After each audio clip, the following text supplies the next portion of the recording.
যাচ্ছে যে ফ্লোটা টিউন দেখো সেটা তুমি আঁকবে। কবিতা যখন টিউন লেখে তখন তো তার জীবন বোধ থেকে লেখে নাকি? রবীন্দ্রনাথ তার জীবন বোধ থেকে লিখে, দর্শন থেকে লিখে। জীবনানন্দ দাস তার দর্শন বোধ থেকে লিখে, তবে না আলাদা হবে। ভাইয়ের সাথে চেহারা মিল থাকতে পারে। জুনি আমার যে করো, আমি আমার সাথে আমার ভাইয়ের সাথে মিল থাকতে পারে, আমার বাবার সাথে মিল থাকতে পারে, তোমারও তাই বাবার সাথে মিল হবে, মুখের মিল আছে। হ্যাঁ, কিন্তু যদি আমি হাত নাড়াই কথা বলছি, তুমি হয়তো হাত নাড়িয়ে কথা বলো বা বলো না, এমনি থাকো। কীভাবে কথা বলো সেটা তোমার বাবা মা, ভাই বোন সবার সাথে মিল থাকতে হবে। আমি তখন বলবো যে তোমার ভাই বোধ হয়, দিদি হয়, বোন বোধ হয়, দিদি হয়, বলতে পারি না। কারণ কোথায় যেন একটা আবার চেহারা, কথার আবার উনি তারপর বলার কম, এগুলো সব কিন্তু একরকম হয়।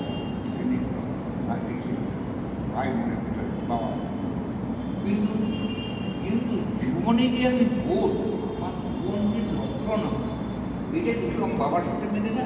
আমার কেমন বাবার সাথে লড়াই হয়, ওই ভাইয়ের সাথে বলে না, বোনের সাথে বলে না, মার সাথে বলে না। জীবন বোধ আলাদা। জীবন বোধ যখন আমার মা বুঝতে পারে এই জীবন, তখন বোঝে, তখন আমাকে উৎসাহ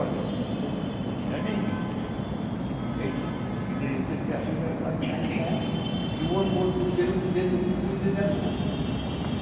হয়তো কোনো কিছু দেখে করো না।